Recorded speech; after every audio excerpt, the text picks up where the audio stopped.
Welcome to the Neighborhood News. One more week, we're back for one more show of the Neighborhood News. And we here for the past 4 years, Tuesday nights, 7 o'clock, we back for one more show of Neighborhood News.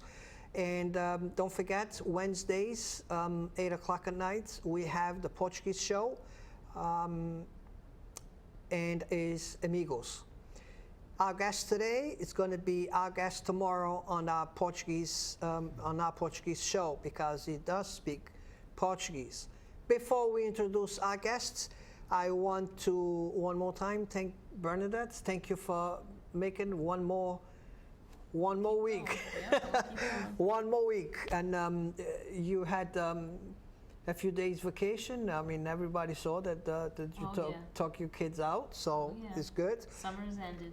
Oh my God! And it's another. Believe it or not, it's going. The times it's flying. Too fast, too.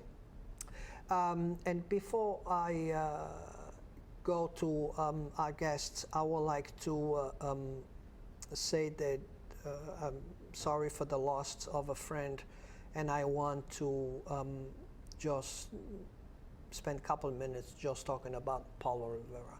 He passed at 46, and he was in apparently very good health. He just dropped that. Wow. Pretty much that the way he was doing.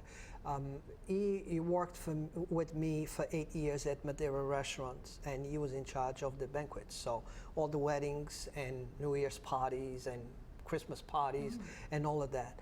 And then he moved on to Riviera Inn, and I worked with him for 4 years at Riviera Inn until probably 3 or 4 years ago that I just stopped working for the restaurant business and helping. But Paul was the kind of guy that will make the job so easy because he was very happy all the time. He was laughing all the time, and if we were missing him for 5 minutes, we already knew that he was up to something. You know, he will change clothes, take his shirt off or whatever. He will make our job so much easier. And his dilemma was, as long as the tables and everything gets set up, when the guests get here, I don't care how we're going to set up, you know.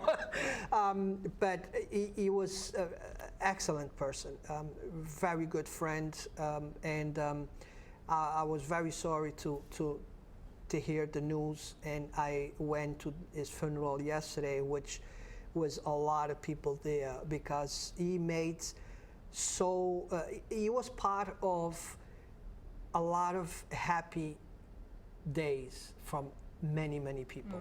The days that you remember for the rest of your life, either it's your birthday party or your wedding day. He made that day, he would make sure that day was a special day for you. Right. And he was, according to what I talked to some friends at the restaurant, he was getting a party ready for this past weekend. He was setting up the cake, the table cake and everything, and he said he was very fast. He said that he was not feeling good, and he just dropped that. Wow. They tried to bring him back when the emergency got there, people got there. They tried to bring him back, but it was already late. It was just, according to them, he didn't suffer. It was something probably a vein on his brain, something that happened, but that's pretty much what happened. Wow. And maybe rest in peace. Yes, and very good friends. He is one. You know, sometimes people pass that you just don't want to remember. You just want to forget about it. But he was a good person. Right. He was a very good person. So. My sorry goes for the family and his mom and wife. So, and I believe he has a kid. So, with that done, let's talk about Fall River.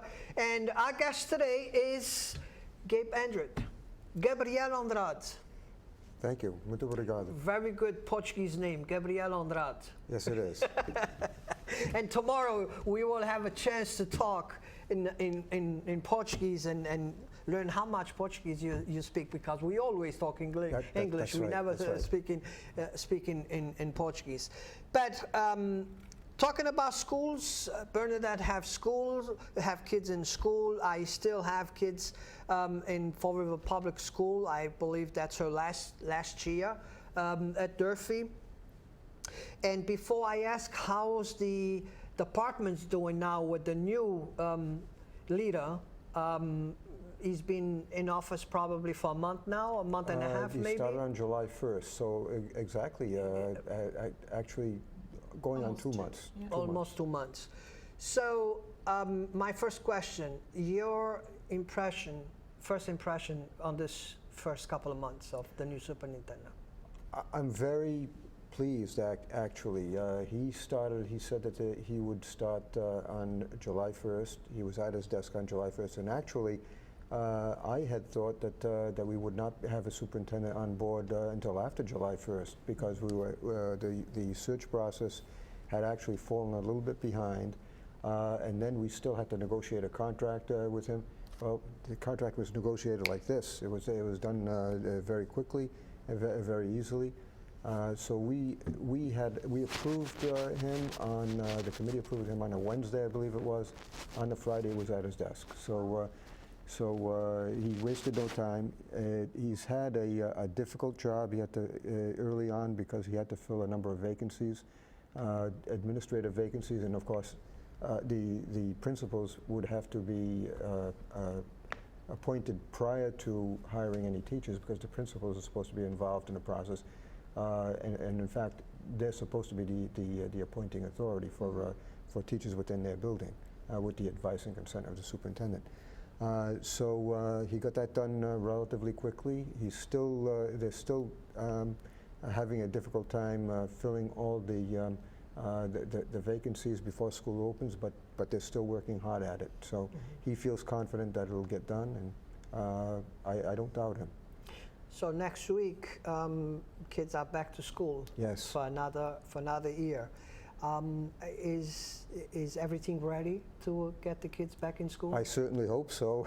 You never know, and you never know what surprises are going to come up. But as I said, they're taking care of the hiring that they need to do, and then we'll see what happens. He also, I think it bears mention that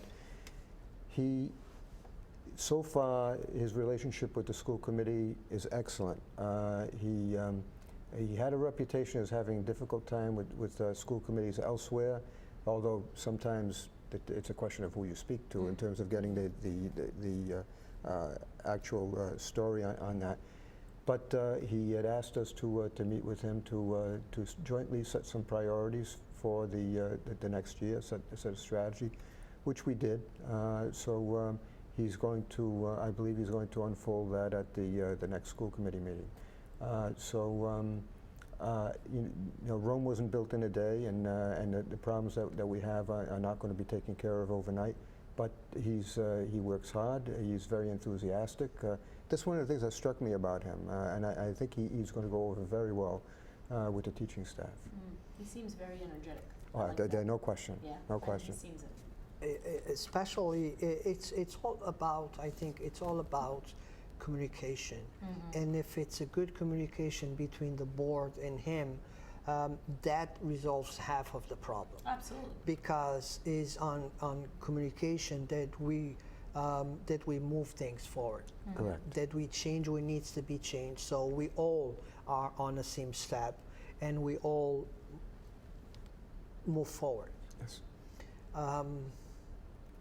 I wish that will happen to the city council and the mayor, but at least we have one department that it's working together. I've heard that said for some time, even prior to the election with the old school committee, that even when we disagreed, it was generally somewhat amicable, and you just moved on instead of just arguing for the sake of arguing.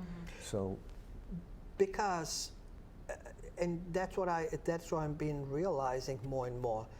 You cannot say that I support the mayor because if he fails, the city fails. If you actually not supporting the mayor, the majority wins. If the 2 or 3 loses, they need to jump on the boat and go with the majority. That's what we're talking about moving forward, Right, and right. and succeed. We know that you're against this particular issue, and we will never forget that. And if that goes wrong, you know, we will say, you know something, He told was us so. right. He told us so. Okay, Right. but when you still don't want to jump on the boat, you know, the boat's going to go, but it's not going to be complete because don't have the whole team. Right. on it. And in fact, the rules of the game, you know, if you, with the school committee, it's Robert's Rules of Order. The city council, I believe it's a different set of rules. I think it's Cushing's. But they essentially state that once a vote is taken, it's done. There is a way to change the vote later on. There is a mechanism to be able to do that. However, when it's done, it's done. No more discussion. Boom, done. You move on. Before I forget, and Bernadette, if you have questions, please feel free to jump in. I had somebody have asked me to ask you when I was saying that you were going to be our guest today. That it's been a picture on Facebook about a handicapped kid that still cannot get access to Durfee.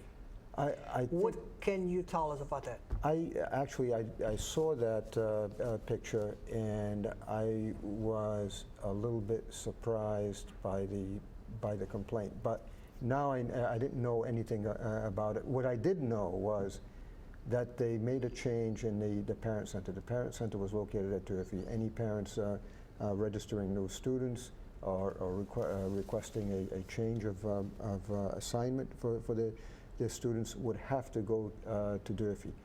The previous superintendent had, maybe going back a year ago, looked into the possibility of moving it elsewhere. I guess when it was originally established there, it was not supposed to be a permanent location. And I did check with one of the people who works there about whether it makes sense, because every move means money expended. And she said that there were situations where sometimes a parent would get into some difficulties with a Durfee High student. You know, that there were some occasions where a fight had nearly broken out because, you know, they're mixing. They're in the same area together, and particularly at a change of class time, it can get pretty busy and very crowded. So the money wasn't found to be able to locate elsewhere. So their alternative decision was to move it down the corridor with a different entrance. From what I gathered about what I read, in fact, just recently, about what had occurred, it was not the fact that there was a new entrance. The new entrance is a plus because it avoids those parents and students from mixing in with the Durfee students and having any problem. It wasn't handicapped accessible. It was the summer. They were still working on the handicapped accessibility. It was apparently a security guard or someone who said, "Oh no, you can't come in this way. You got to go that way." Whereas, you know, it's still the summer, and he could have very easily used some common sense and allowed the student to go in through the regular door, the door that you would normally access the school building. So it was. Someone wasn't thinking, obviously. That's the impression I got from what I read. But that door is going to be changed. That new door is they had ordered the door. The door is supposed to be installed, so it will be handicapped accessible. And separating that area from the regular school, I think, is actually a plus. Because with everything else, we cannot go nowhere in this city that it's not handicap accessible. And for not having that assess, especially when you open the door to register kids for school, I think was a bad, a bad thinking. Yeah, it was. That's the way I understood it from what I read about it. That the person could very easily, knowing that this student was handicapped, had to use a wheelchair, knowing that the new entrance wasn't completed yet. In fact, I could see there was like a curve about this high. He could very easily have allowed, and this is summer, so you don't have that much traffic in the school. Exactly. So it was easy, sufficient. It was easy to allow him in through the regular door to go down the ramp to the new area. Because it's these small things that make us look bad. Absolutely. It's a small thing that probably one person not thinking, that makes the whole system fail. That's correct. Okay. Same thing when past Christmas, that they allowed the kid on the handicap sitting in the front of the stage when his whole class was on stage. Was no need for that. That one I thought was worse. Far worse. It was no need for that. Again, it's the decision of one person that puts the bad taste in everybody else's mouth. Absolutely. But then it's more questions, and I don't know if you heard, but I think it's a committee out there trying to elect me mayor. And what I keep telling them, you have a following out there. I'm having fun. I'm having fun with this, but. And I tell them sometimes I probably need to become mayor to have some answers to questions that I've been asking for years. Probably if I get there, I will get the answers that I need, because everybody keeps hiding the answers from me. And he is one from the school committee that I keep asking, and I still don't have answer. And I'm going to ask you again. I hope I have an answer. Again, if we have $8 million spending in transportation, why is kids waiting inside their parents' cars on the corners of streets waiting for school buses? That don't click on me. If you own a car, it's your responsibility to drive your child. To drive your child to school. It's your responsibility. It only makes sense. Well, probably, and some parents do that. And sometimes absolutely. they wait longer inside the cars that actually will take them to drop the kid in school. Yeah. Right. So here's another question that probably I need to become mayor to have an answer and to stop it. Actually, the people you have to ask that question to are those parents who are sitting with their kids in the car, because. I think it's the system. We need to have a system. If you go and apply for food stamps, they're going to give you a discount on the electric. They're going to check if you have, if you have your name on the electric. They're not going to pay your mother's electric. They're going to pay your electric. So that's the same system. We need to put a system that Carlos Cesar. I'm going to look for Carlos Cesar number. Guess what? Carlos, you have a car registered on your name. You drive that car? Yes, I do. So you are responsible for bringing your kid to school. Right. Well, but you see, it's very difficult to do that, I think. And number one, and secondly, there are a good number of parents who have to go to work probably even before the child starts school, so they probably can't take the kid to school. But if you don't mind, so the ruling is X number of miles, and I think it may be I don't know whether it's a mile away from the school, within a mile of the school, or maybe it's more than a mile away from the school. The school department does provide transportation. So that person has the right, or that family has the right to get transportation from the school department. The other group that, and even more so than the average student who goes to school, is special needs students who have an IEP. And often it's written in the IEP, the educational plan, that the student will get transportation for whatever reason. It could be a handicap, it could be whatever.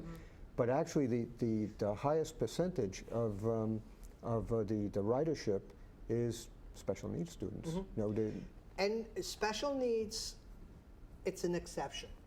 I would put special needs kids in an exception folder. But here's the thing. I worked in restaurants for 15 years because during the day, I bring my kids to school and I pick up my kids, and by the time I bring the kids home, my wife is home, now I go to work.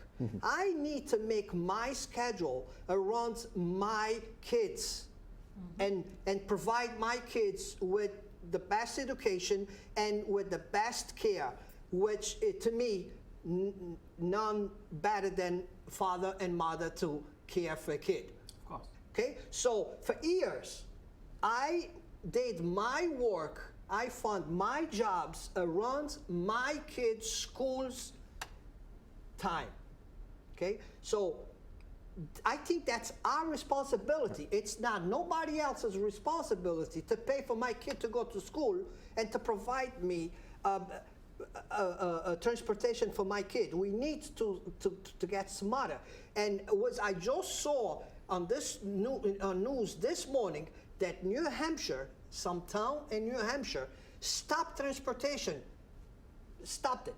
Only buses the buses only going to transport kids that it's special need kids. All the others, the school department's going to provide schools closer to their homes so the parents will be responsible to drop them off. This is on the news today. If you look on the news today. If anything, though, things have gone the other way here because of the large schools. At one time, you had a small neighborhood school in almost every corner, every few streets. We had at one time almost 40 school buildings. Yeah, now it's larger schools. Now we have The little 17, I ones believe it is. closed, yeah. So you have bigger schools, meaning that you have more distance to travel to that school. So, and going back to what you said about your arranging your schedule, you were fortunate enough to have that ability to do that. But how many people have a tough time finding a job, period, let alone one that's going to give them the latitude to be able to take the child to school. I just home. think that people are abusing the system. Oh, there's no question. People are abusing the system, and we allow them to get away with it. And we don't have the money that we had years ago. No, we don't. So if on your house, if you have water delivered, because it's not a special need, if you have on your house water delivered, back then when you had a good job, you lose that job, you lost your income, you need to cut your expenses, the special needs are the first ones to go. So guess what? You're going to go, when you go to the market, you're going to go and buy the gallons of water that's 99 cents instead of having the company dropping the water to your house. You still have the water, but you need to find another way to get the water and cheaper. So that's the problem I have with the school department. It's my kids. You believe that we have to do lunches for my kids for school for years? Because guess what? They don't want to eat the food from yesterday, okay? And they come home and they complain. Guess what? I have so many kids drop off the pizza today, so they could go back for the new pizza, because the first pizza that's served, it's the pizza from yesterday. This is unbelievable stuff that's going on there. You know, that we need to get our hands on. And another thing that I would love to talk to you on the future now is the charter schools, because now the charter schools is getting better grades, getting everything provided to them better. The excuse now, they only accept the students they want. No, they accept all the students. They kick out the students that don't want to be in school. But we have to take them. Do you Right. I understand? understand, Yeah. but with that, it's rules. We need to put rules. But, you see, they have a lottery system. Students are accepted into charter schools by a lottery system. However, that's a lottery system, and it sounds like it's fair. You get a good cross-section. However, that's a lottery system of those students or families who apply. Who's going to apply? It's usually going to be parents who actually care about their children's education. So even though they may be the same socioeconomically, they may have the same, they may earn the same amount of money as another family that's in a public school, even though they may be of the same race or whatever as a child in the public school, the fact that the parents care because they went that extra step to have the child apply to the school makes a big difference. Yeah, that's true. But So you it's know not something? not an But equal on the playing other field. side, I don't mind to put money into a charter school that I know that the kids are going to go there, it's going to graduate, and it's going to do good in school, versus putting into another school that I'm going to take a chance with my money. Well, and you're taking more and more of a chance now as more and more charter schools come on board, because more and more decent students are moving out. In our schools, people just turn their faces the other way because they don't want to see it. It's right in front of them. The problems are right in front of them, and they prefer to turn their faces and not deal with the problem, which in the charter school, that doesn't happen. But as I Both said, of them, the kid and the teacher, is called to the directors. but as I said, Yeah. And the they parents control they can get the student out. We can't. Right, we if own you're a them. Public school, yeah. Well, it's we could debate about that for another half an hour. Longer. Are you kidding? So, and we're getting at the end of our show. One more time, Gabe, thank you for coming. Well, thank you for inviting me. Every time that you come, I love to talk about schools with you because you just take the ideas and work with them. Oh, thank you. And we never become enemies. No, it doesn't. It makes no sense. That's right. Yes, exactly. So, and it's at the end of one more show. Thank you for being here with us, and we'll be back next week at the same time, same channel with a new guest.